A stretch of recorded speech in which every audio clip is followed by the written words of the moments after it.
come out of this last year. Oh yeah, and the meeting's being recorded. Yeah, I think the best thing that happened to MOFAD in this last year, if we're just trying to count our blessings, is that we were able to get folks to participate from all over the country and all over the world. And that's amazing for a museum to be able to broaden their audience like that. I mean, no one from New York yet. That's amazing. We got a couple. There we go. Joseph Ruff. Hello. Canada, awesome. And we've got Santiago, Chile. Yep. Hello, New England, New Hampshire. We've got Boston. Montreal. Yeah. Awesome. That's awesome. Alaska. What if it's this one? Nyack, New York. That's where my husband's from. Well, welcome everybody. All right, we can get started. Hi, everyone. My name is Nazli Parvizi. I'm the president of MOFAD, the Museum of Food and Drink, filling in for the lovely Sari Kamen, who is our programs director and is the face you're used to seeing if you are used to joining with us. But I think given this topic, we have a lot of new faces, so that's super exciting too. And we just want to welcome you to our program. MOFAD, as many of you know, is a new kind of museum, but we're trying to do what every other museum tries to do, which is examine the world, learn a little bit ourselves and about the people around us. We just try to do it through the lens of food and drink, which means everybody can relate. If you like to eat, if you like to drink, then you're the folks that we're looking for. We are generally located in New York. Our permanent space is shut down and permanently shut down because of COVID. But tune in because I think a lot of you have been anticipating our exhibition, African American Making the Nation's Table, which we've been waiting to open up for 2 years now. And we'll be announcing soon that we'll be opening up hopefully the beginning of the new year. Otherwise, thank you again for joining us. We've got an exciting program. I know we usually focus a lot on food culture, but MOFAD was founded, our founder, Dave Arnold, is a food scientist and a food tech geek. So it's nice to kind of go back to our roots in some ways and to discuss something I think it's been on a lot of people's minds with regard to the future of food and what that means and what that looks like and what that tastes like, and most importantly, how it's made. So I want to welcome Larissa Zimberoff. Larissa's book, Technically Food, just came out. So huge congrats to that. I know that it's always a labor of love to do that kind of thing, to get a book out, never mind in these crazy times.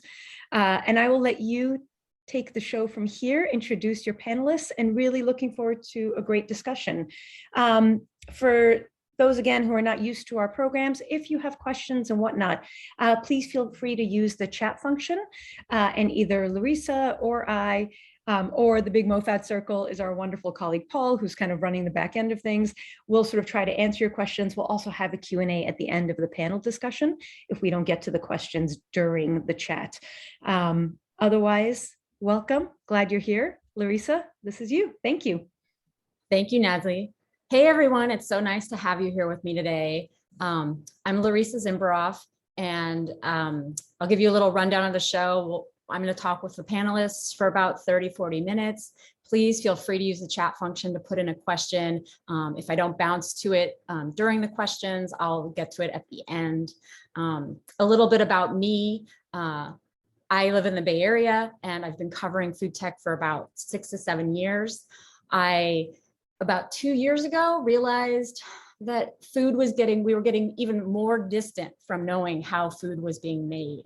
And I thought it was important to answer questions. Most of them were mine, but I was also getting them from friends and family and strangers on the street who wanted to know if things were delicious or if they should eat them. So I wrote this book, and it is definitely feels like a labor of love or a small child. My agent is out here. He was helpful for the whole process. Anyways, so that's myself, and I'm going to have my panelists introduce themselves real quick, and then we'll jump into my questions. Eben, why don't you start with yourself?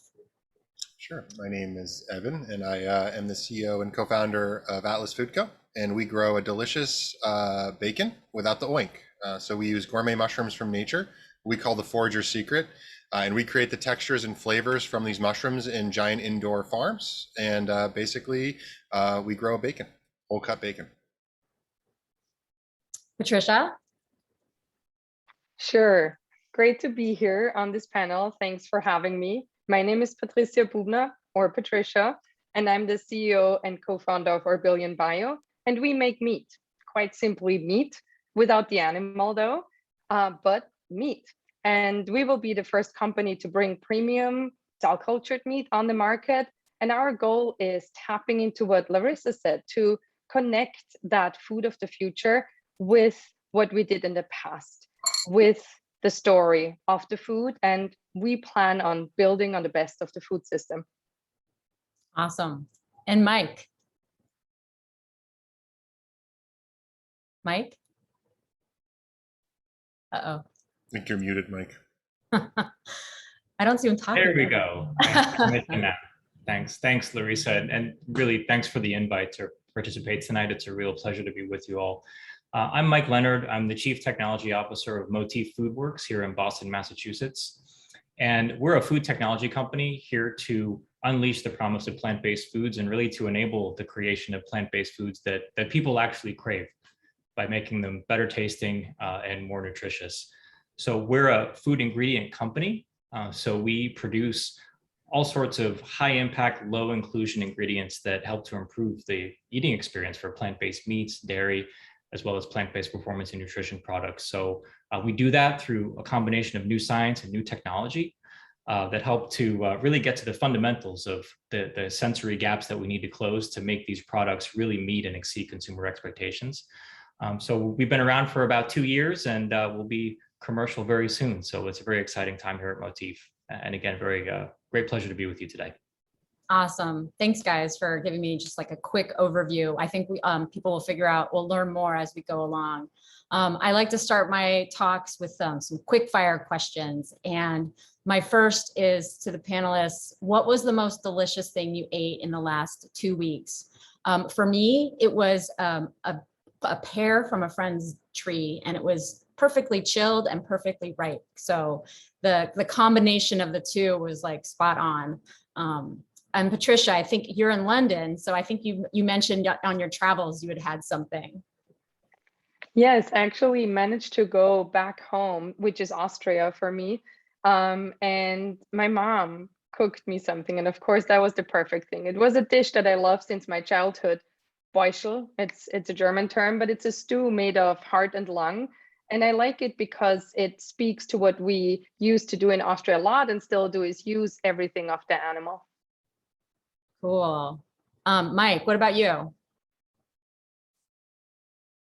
Oh, shoot. I think all the panelists should be not on mute. There we go. Okay. Yeah, so for me, it was just this past weekend. I had a delicious squid ink pasta with mussels and scallops right here in Harvard Square. So it was a combination of the food was perfect and the ambiance was amazing. It was a beautiful night here in Boston, and squid ink pasta is one of my favorites. So it really brought back some memories for me. So delicious. Well, you also do win for the best background, I think. It's really beautiful in Boston. It's changing every minute. I know. Evan, I'm sure you have, I think I saw you eating something right now, but what about you? I'm going to go with the foraged food as well. So actually, prior to coming in here, I was out with my family in the raspberry patch. So we've been trying to get enough berries planted that there's always berries from spring to fall. Oh, that's We're nice. just discussing, are they peaking yet? We think not. Yeah, they're definitely peaked here. Yeah. Okay, my second and last quick fire. Okay, this one's a little more directly related to what you all do. When crafting meat, even if it's meat, right, or plant-based or fungi or cultured, what's more important? Is it texture or taste?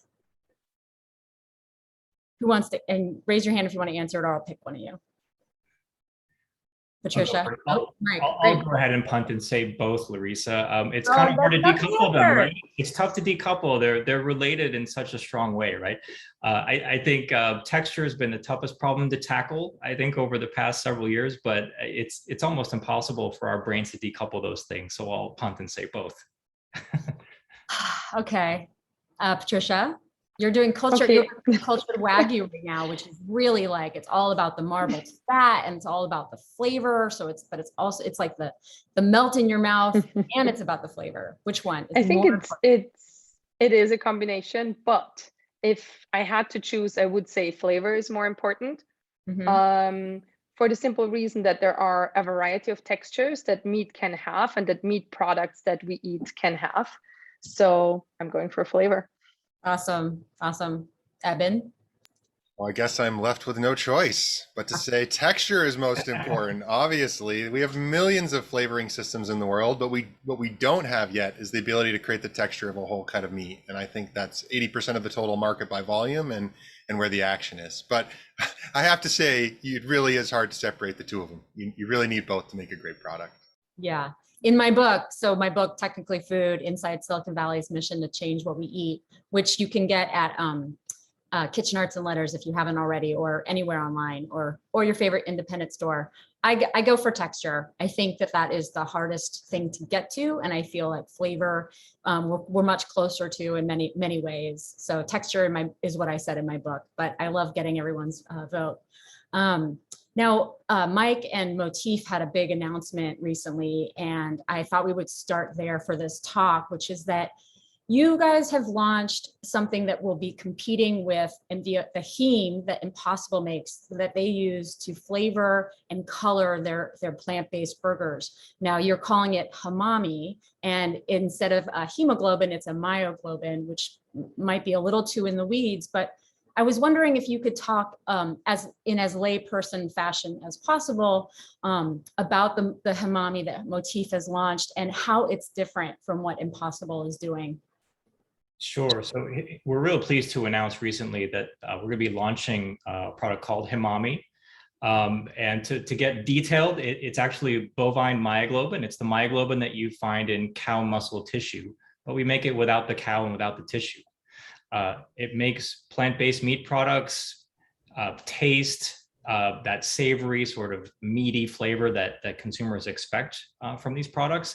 And really provides, I think, the next level sort of flavor benefit that the industry's been missing. So it's a real pleasure for us to announce that. And it's been a couple years in the making, as you can imagine. But it's the same protein that you find in cow muscle tissue, but we do it completely without cows or tissue. And so, Eben, is this something that you at last might want to try or use or formulate with in your mycelium bacon? Well, I think the answer is one, I'd love to try it, first of all, because we are innovators and explorers at heart. What I love about mycelium, though, is it actually expresses a meat-like flavor already, umami, and a lot of folks know this from cooking. And so we actually rely pretty heavily on the mycelium for two things. The texture and actually that meatiness flavor, that umami, all coming naturally from this as a whole ingredient.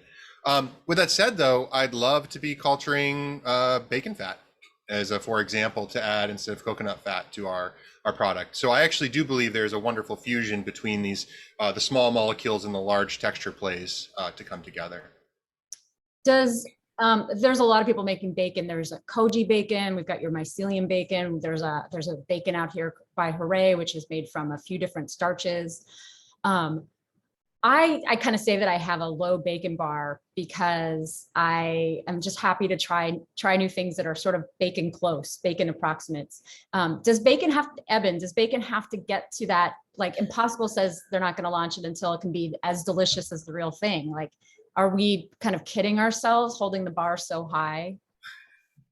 I think it's the right aspiration. And a mentor of mine, Bert Swersey, always said, like, shoot for the moon and land in the stars. And so I think it's absolutely the right way to go. And it's our philosophy with my bacon, which is like, we want to make something that's so delicious that the most hardcore bacon eater in the world, and you might see it in some hardcore bacon restaurants, like choose it over bacon. And they choose it because actually taste is first and texture comes right along when you take that crispy bite. So I really think that's our aspirational goal.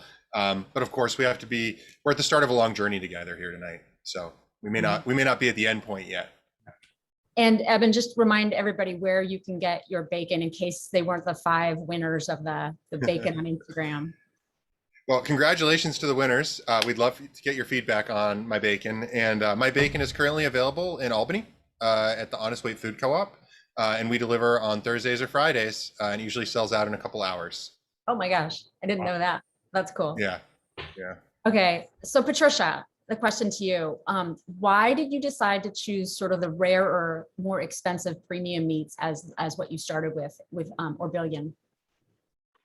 Yeah, It's for us, the story comes first, and the idea of, okay, what is it that the consumer wants? In Austria, and in Europe, it's very typical to know which farmer your meat comes from and which breed your meat comes from. Now, back in Europe, I even saw all these products from breeds that people don't even know. So I know this is also something, and we know that the consumers in the US are more and more thinking about. And as you said, we want to be closer to the food that we eat and to what it actually is. And also, a lot of the foods and the meats that we make, we're making them because a certain breed thrives in the area that the farmer raises them, because they put on muscle faster, because they grow faster, because they're taller animals.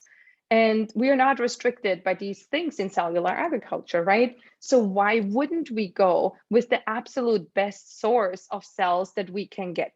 And that's something where I said we're building on the best of the food system. There were breeders and farmers and ranchers before us that selected these best animals, that bred them and that raised them for the flavor of meat, for their nutritional benefits. And that's exactly where we start to make an even better product. Gotcha. And just to share, I did get to taste wagyu from Orbillion at a small tasting that they had during COVID. It was, I think, one of my first in-person events, and it was along the Embarcadero in San Francisco, and it was very exciting. And I was like one of 3 or 4 people that sat at a table while everyone else took pictures of us eating it. And it was a very high pressure situation. Sorry for the awkwardness, Larissa. But she had flavor over texture, but I don't doubt that they won't get there for texture. Okay, so Mike, another area that Motif is working on is cheese that stretches. And I've actually I talked to a vegan founder of it's called Slutty Vegan. It's a chain in Atlanta.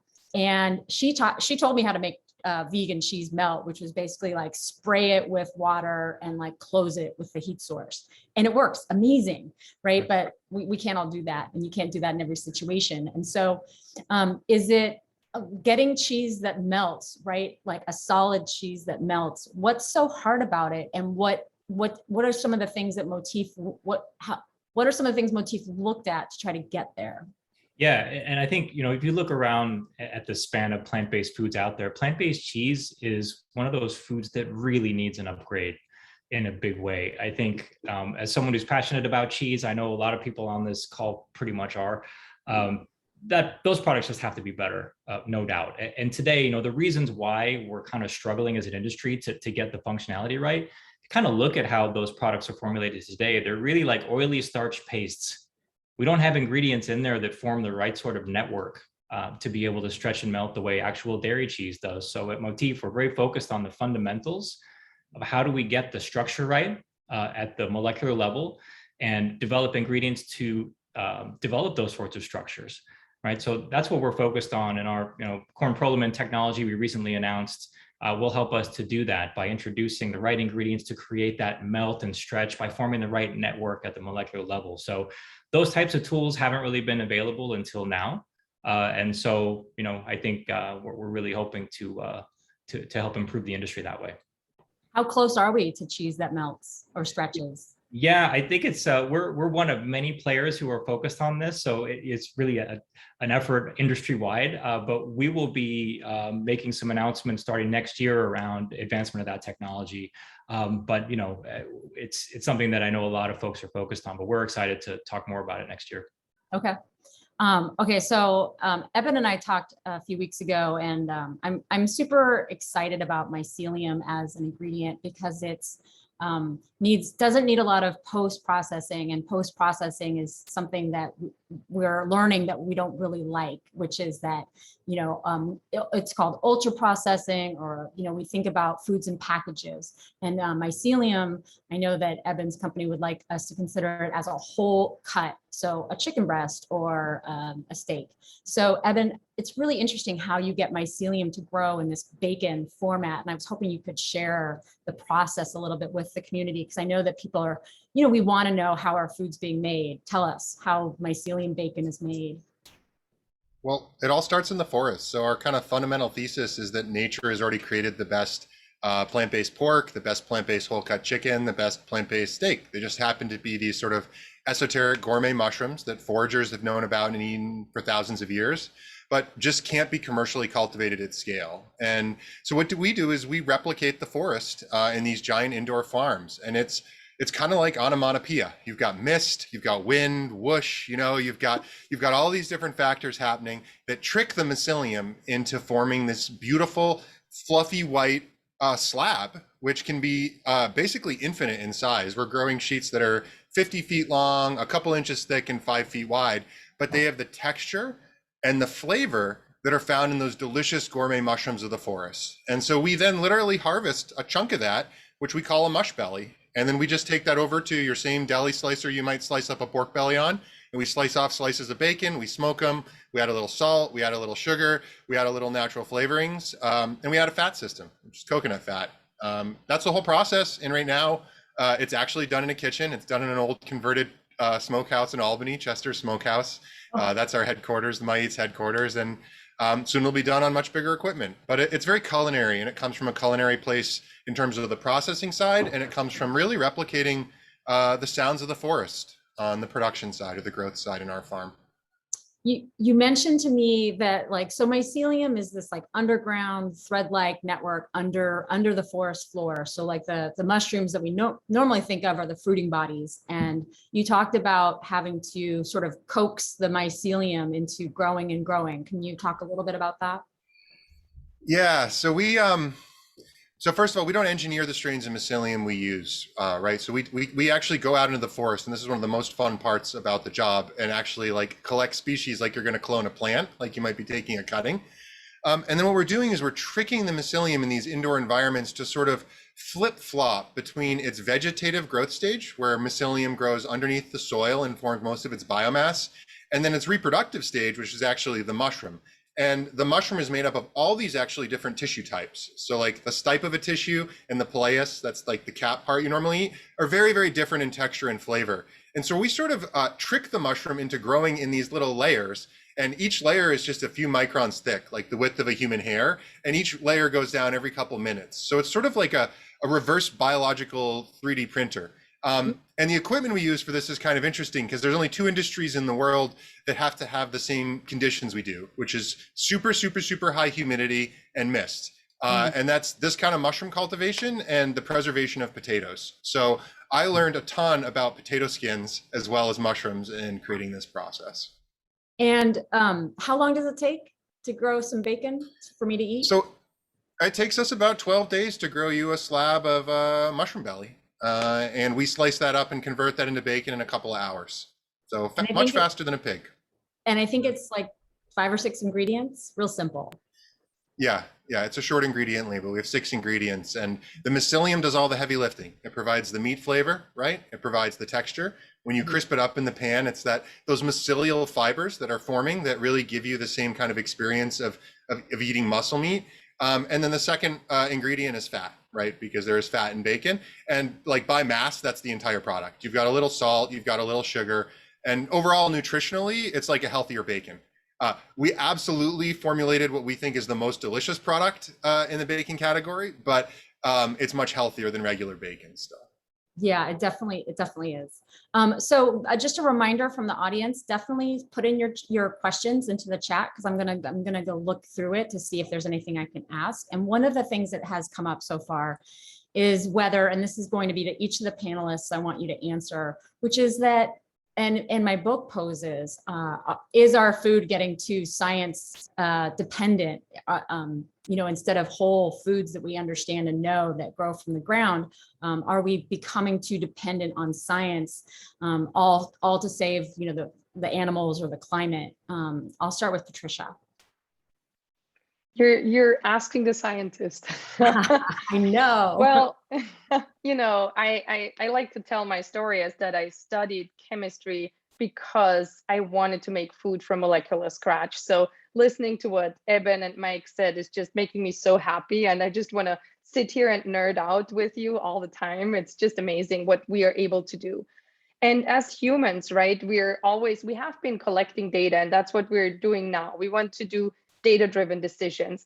And farmers are scientists too, because they collect data, and when they breed animals, when they grow different types of grains or their wheat, they collect data, they look at the traits of these things. So it's just, what do you call science, food science, right? So I think marrying these knowledges of the past is really important. I love to quote one of my favorite foodies and influencers, Dan Barber, from his book, The Third Plate, where he went to a wheat breeder actually and said, hey, how do you breed for flavor? And that wheat breeder was like, nobody ever asked me that. So, it's about what questions are we asking as the consumers? I'm a consumer as well, right? And I like good food, and I like my meat that has been regeneratively farmed, and my grains and so on. But what are we asking, right? And how can we build a future of food that can deliver what we as consumers want, but that also offers a just and fair and nutritious future for everyone, the people that can afford food that has a certain quality and the people that can't. And I think we all are responsible to create that future and to use all the science that we have from the farmers, from the scientists, from the consumers.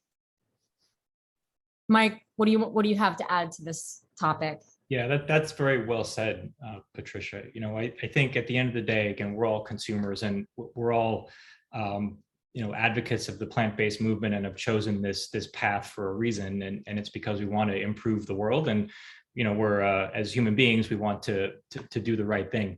So I think if you look at food science historically as a subset of the life sciences, it's been heavily underinvested in, vis-a-vis other types of sciences. And that's been to our detriment as an industry, because the tools to really help to enable the creation of foods that meet and exceed consumer expectations, that a lot of that has been empirical.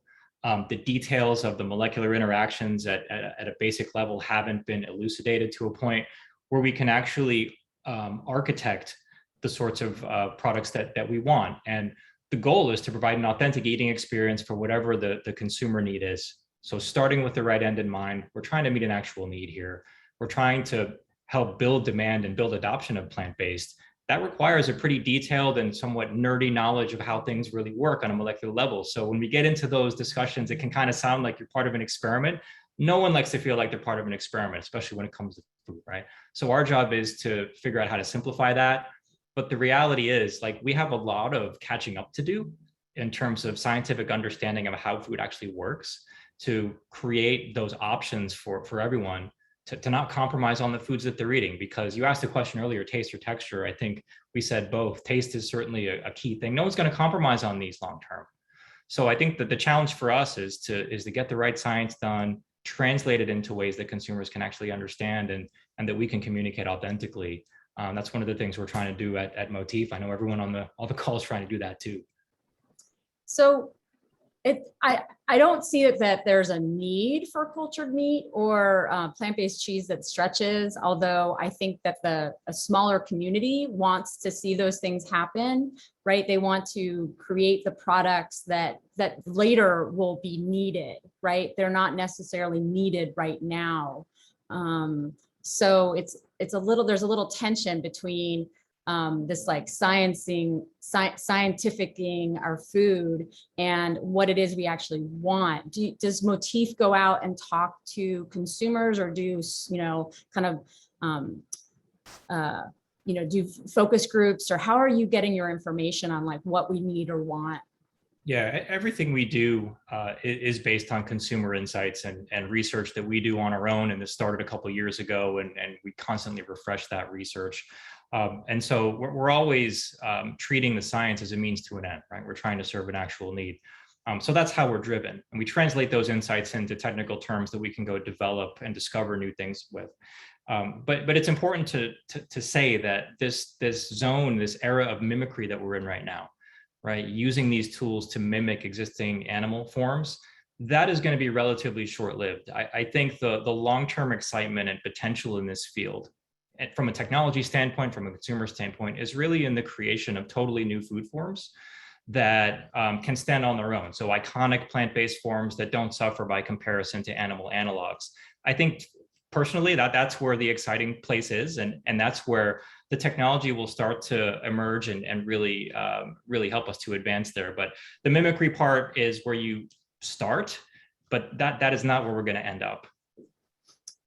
I definitely agree that it's when plants no longer have to be bacon that we're going to see things that might be better for us or healthy for us or have a better nutritional profile, right? But while we still use coconut fat or, you know, formulate with things that maybe aren't the best for us, you know, the Impossible Burger and the Beyond Meat Burger, I don't suggest that anybody eat them every day. They're just like a red meat burger. We shouldn't eat that every day.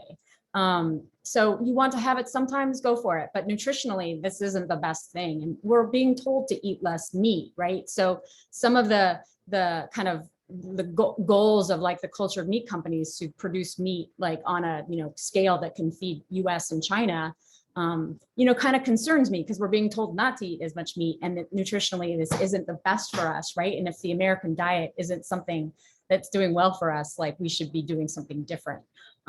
But I am very excited about what we get to beyond the mimicry stage. And you know, if you think it's going to happen in a couple of years, I think it might take a little bit longer than that. But you know, I am kind of interested in that. And Evan, do you want to like jump in and say anything? I feel you like nodding along. Well, I'm nodding along in the wrong way, I guess, because I actually, I mean, I think humans have like 100,000-year plus tradition of eating animal products, and that like the domestication of animals is what led to us all being on Zoom right now. And I just think that there's a tradition there that it's going to take not 100,000 years, maybe, like we're moving pretty quick with social media, but like it's there. And part of our philosophy is around like honoring that tradition. So Impossible is like, we're going to eliminate all animal farming, right? It's like, well, I grew up on a small family farm in Vermont. You know, we had 12 cows. I knew all the cows. I helped birth cows in the middle of the night. Like that was actually a beautiful symbiotic experience with those animals. And I think there's a question in the chat around like your great granddaughter's plate. I think it's going to be about balance. Like, yeah, we probably should eat less meat as a culture, but like 0 is probably the wrong answer, and red meat every day is probably the wrong answer. And so we want to help take up a big lion's share of your daily eating with something that is delicious, that reminds you of your comfort foods, where you came from, perhaps something your mother or your grandmother, your father cooked for you. But we don't want to eliminate all the other stuff either. You know, we kind of want to add to that mix. But I think mimicry is an important part of adding to the mix, because like humans are creatures of this like instinctual habit, and I think you actually have to, you know, recognize that as well. And that's at least been our philosophy. Yeah, I agree. It's going to be hard to change what people do. I can't get my parents to change what they do. So, you know, getting strangers to change what they do sounds hard. I've got a question from the audience, which I think might be really interesting for, I don't know, a couple of you to answer. So, you know, most companies have used, and this is from Gonzalo, I think he's in Chile. Most companies have used this approach of taste same as the animal product. Will the progress of cultured meat or cell-based meat, will that be a serious threat to plant-based meats that are like performing like crazy? Last year, it was 27% of like increase in sales, right? It was huge. So will cultured meat be a threat to plant-based meats once it gets there? Patricia? I don't think so. You know, the market for meat is so big, and I really see that all of the solutions that are out there are exciting and will be needed to cover that. And as all of you said, we don't eat the same thing every day. People want options, consumers want options. And I think that's exactly what this new industry is also being able to give consumers, right? So speaking also about cell cultured meats and meat in general, meat consumption and what it means nutritionally, right? I think there are a lot of benefits, and there's also a lot of things that we still don't know as well as we would like to. But the promise of cell cultured meat is that at least we know exactly what is in this meat, which we can't say of the meat that we're consuming now. And I'm always like thinking of the feedlots along I-5 when you go up from Los Angeles to San Francisco. They breathe in a lot of crap the entire day, and then people eat that meat. Will that be particularly healthier than the meats that we can make? I don't think so. So I think there's so many unknowns there that we need to take in account that are not being thought about. But yeah. No, yeah, that's great. I think from my perspective of like researching this heavily for the last few years, I think culture meat is very far out. I think it will be, very high end. It will go to, chefs like Dominique Crenge was just announced to be working with Upside Foods chicken. I think it'll be very much in the rarefied circles for a good amount of time, even though Eat Just is launched in Singapore, and everyone's sort of saying that they're going to do another Asian country soon. I think it's going to take time. So it'll be launched, but only a few people are going to be able to get to it.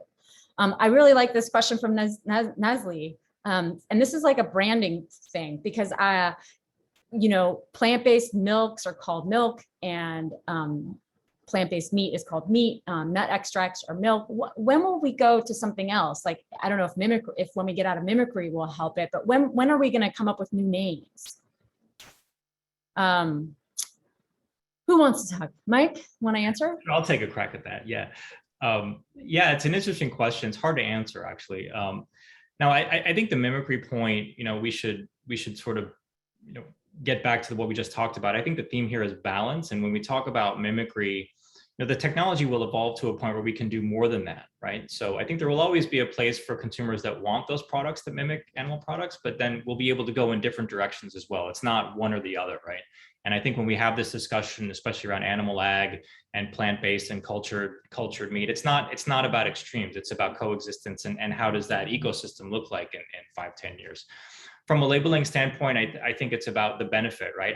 What sort of benefits can we actually start communicating that are meaningful to consumers? Because nutrition is one factor, right? Today, people aren't getting what they expect from a nutritional standpoint for plant-based, and I think that theme is going to play out probably sooner than we think, because once taste and texture are satisfied, it's like, hey, where are the nutritional benefits I signed up for when I adopted this lifestyle?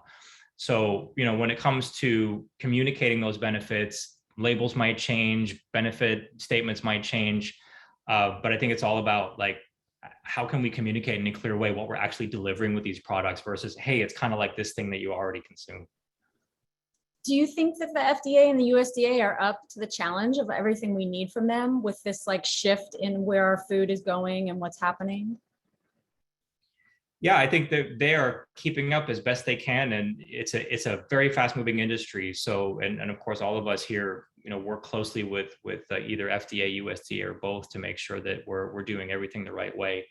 But I think there probably hasn't been another time in the history of food where advancements are being made so rapidly, discoveries are being made on a daily basis.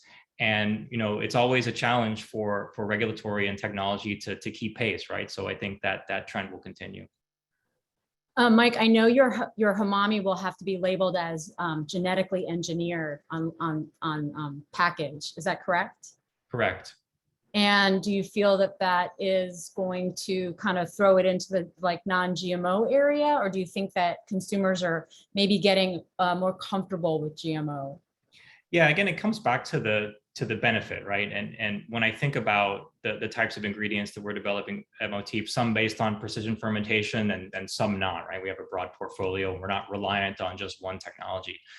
But it's about what's the demonstrated benefit that I'm getting from the product that you're delivering, right? I think the discussion around technology and food really has to be based on, hey, does this thing really exceed my expectations? Is it really knocking my socks off?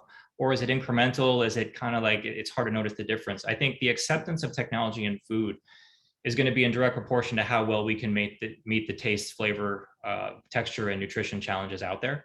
So, I think consumers are open to that. And our research has shown that there's an increasing level of receptivity to technology in food. But at the end of the day, as a developer, the bar has to be super high. And it's really a call to action for us as an industry to do a lot better with how these foods are designed.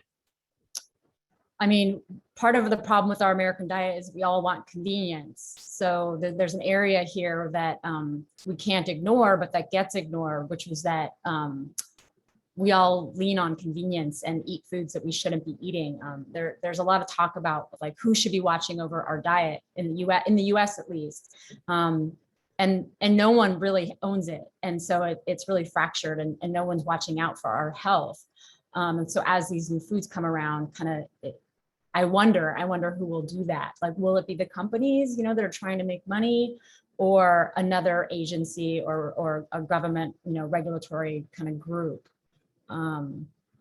Anyway, that's just me thinking about it. But I do have a question from a Boston-based scientist, Ann Madden.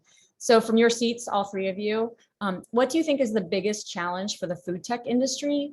And then what's the biggest challenge for consumers? Evan, you want to start? Yeah, I think from my perspective, especially for those of us that are working on sort of the next generation here, it's about getting to scale. So I mentioned our product, My Bacon's available, and it's available in a single retail location, and it does sell out in a couple hours. And we're doing our number one goal is just how do we grow more of this faster? I think the challenge for the consumer is around just we're all busy. Most people are suffering, and life's harder than it's ever been. And so I think there's a lot going on in this sector, and it's going to get confusing for people to make choices. And actually, for me, kind of harkening back to something we were talking about earlier, I think that's one of the reasons that using familiar language is helpful to people. Because, if you're a busy mom in a supermarket and you're making a purchasing decision, or a busy dad with your two toddlers with you, you just don't have a lot of time to make those choices. And so I think helping consumers feel comfortable, feel that emotional connection, feel safe, et cetera, and move into these new arenas is what comes next once we get past sort of the early adopter wave, who are folks who are literally hungry for this stuff, Yeah, I mean, Ethan Brown would go to supermarkets and sample his burger for Midwest wives, and they were like, "This is great. How can I get my husband to eat it?" Unfortunately, for the last 2 years, sampling is non-existent. But I could see a future where that is one of the avenues for food tech. And it's funny because it's a question that someone brought up, which is how important is consumer education for these foods. With mycelium, I think it's a lot easier. But Mike, with what you're making, and Patricia, with what you're making, how do you educate on cultured meat? Patricia. Yeah, it's interesting. I think education is always a little bit difficult, right? First of all, for us, and I want to tie in into something you said before, who's watching over our food?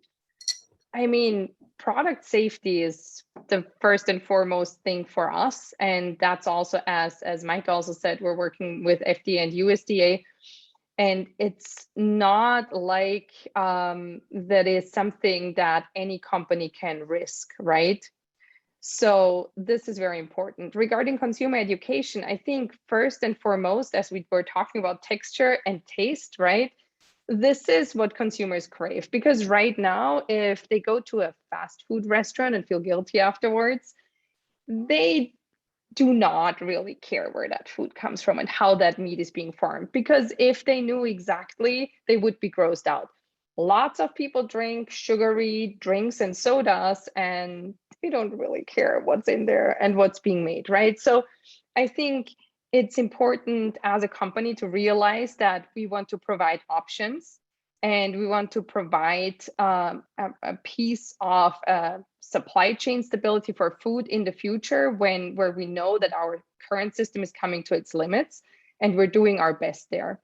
And of course, with everything we do, we want to make sure that people understand that what we're doing is exactly, or the product that they're getting is exactly what they expect to get.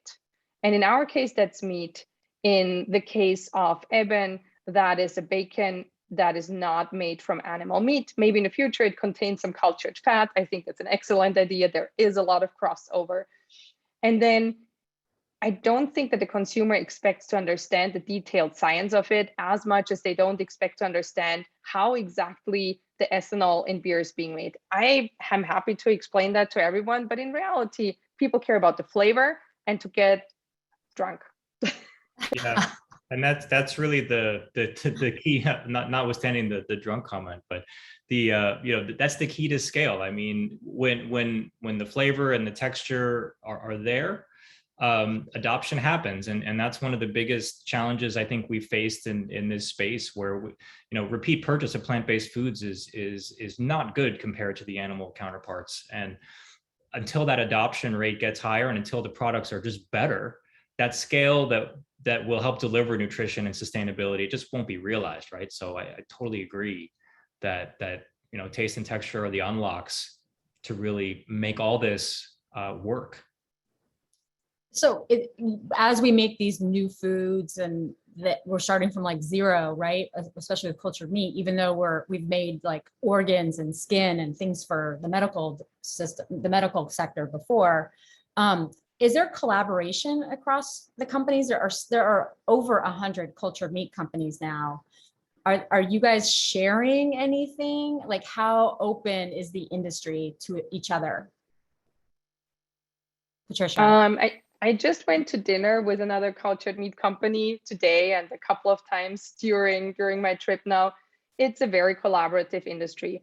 Of course, every company has their own IP, and private companies cannot share their IP. There's laws prohibiting that, and also it's just not what a company that gets money from investors can do.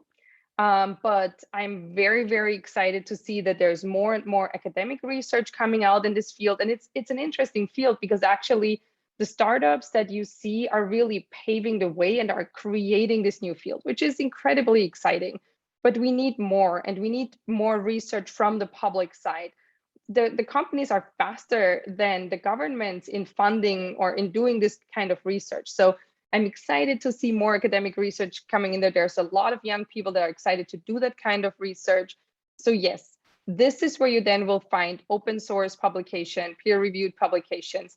We as a company, we want to publish as well, but it takes a long time until such a publication usually comes out. It takes a couple of years of research, then you have to have time to write that paper and so on and so forth.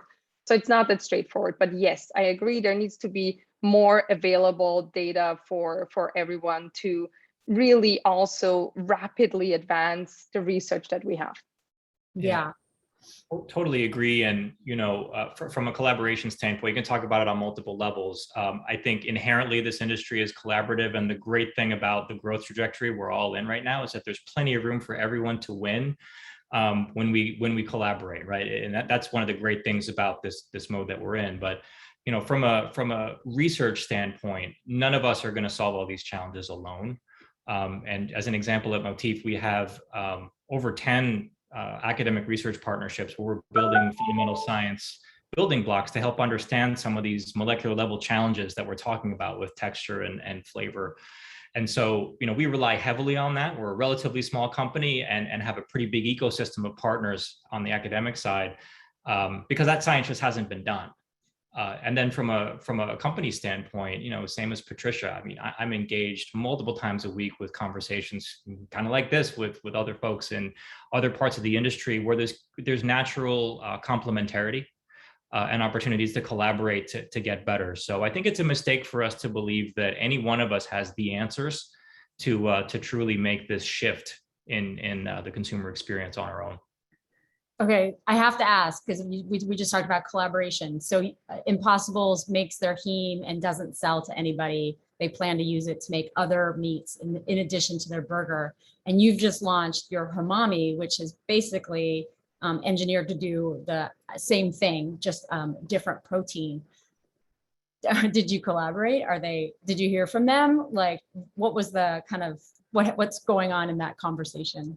Yeah, well, Impossible did a great job with soy like hemoglobin. And I think, we as an industry, right, they helped to create a lot of awareness and belief in what's possible for technology and food. And to do that in a food service channel is amazing to come up with a new technology. It's a very tough channel to sell into. But they did great with that. I think with the Himami product that we're announcing, our partnership with Ginkgo Bioworks here in Boston really helped to enable that.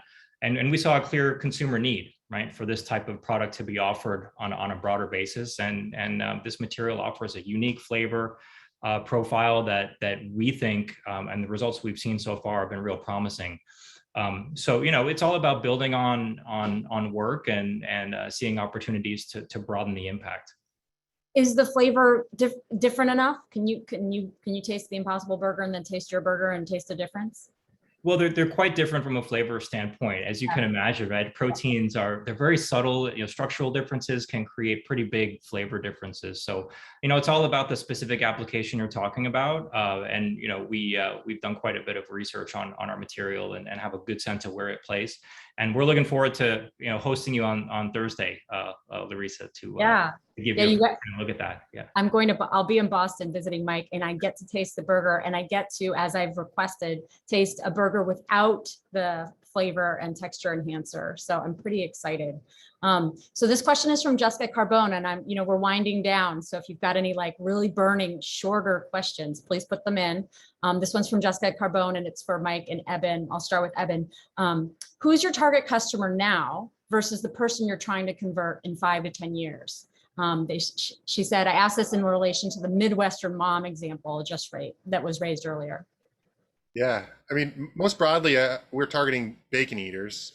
We've done a lot of work titrating our audience, and if you look out on the horizon, if we do our job right, 60% of Gen Z is going to be flexitarian or vegetarian, and so we think following our values around growing a whole food from mycelium is the way to serve those customers. But I'll tell you, you make a lot of hypotheses through market research, and then you really figure it out when you sell the product into the market. And I'll just share this as an anecdote. We had a very grumpy old man who kept going to our location where we sell our product, My Bacon, and kept saying it was sold out and how angry he was, and why would you talk about this product if it wasn't available? And then after the 3rd week, we got an email saying, oh my gosh, I finally got a pack of My Bacon and I love it and it's delicious and I'm going to eat it every week. And so while we have titrated and we know where the world is going, and we are creating a product for where the world is going, much like Wayne Gretzky with hockey, I think anyone who eats bacon is in our wheelhouse. Yeah. Well, so the audience also wanted to know, what's your next product going to be, and when will you start shipping outside of Albany? Cool. We have a cornucopia of options we could create. We've even made spaghetti. But we see bacon as a really super great leverage point. It's one of the foods consumers talk about. If they could only find a delicious plant-based bacon, they'd switch away from a meat-based diet. So there's a huge leverage point.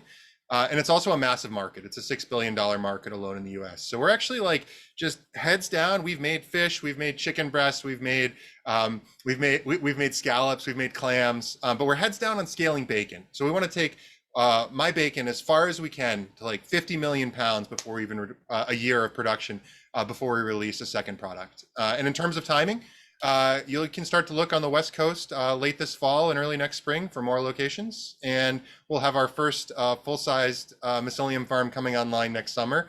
And then it'll be in a lot of places. That's great. I know I'm excited because I'm in California, so it's kind of hard to get. So here's a question. So in the last chapter of my book, I went out to 20 plus people asking them what would be on our dinner plate in 20 years. So I'm going to ask the 3 of you to wax about what you see on our plate in 20 years. Mike, we'll start with you. Sure. Yeah, I think we're going to see, a combination, right? It goes back to this balance point. I don't think we're talking about an entirely plant-based, offering versus entirely animal-based. So I think the combination of foods from different types of sources, but we'll see new forms, right? So new plant-based food forms that coexist with animal products, and those products will evolve as well, right? Culinary science evolves, culinary technique evolves. And so we'll see, center of plate options that are plant-based that you won't know are plant-based based on the technologies that, we're developing and will help to provide that sort of texture and flavor that people are really craving. So I think it'll be hard to tell what's plant-based and not plant-based in the future. Okay. Patricia. What should I say? Of course, it's going to be cell-cultured meat alongside other cell-cultured and plant-based options. And also, of course, occasionally, and that will be the smaller piece, your beautiful regeneratively farmed steak from an animal, right?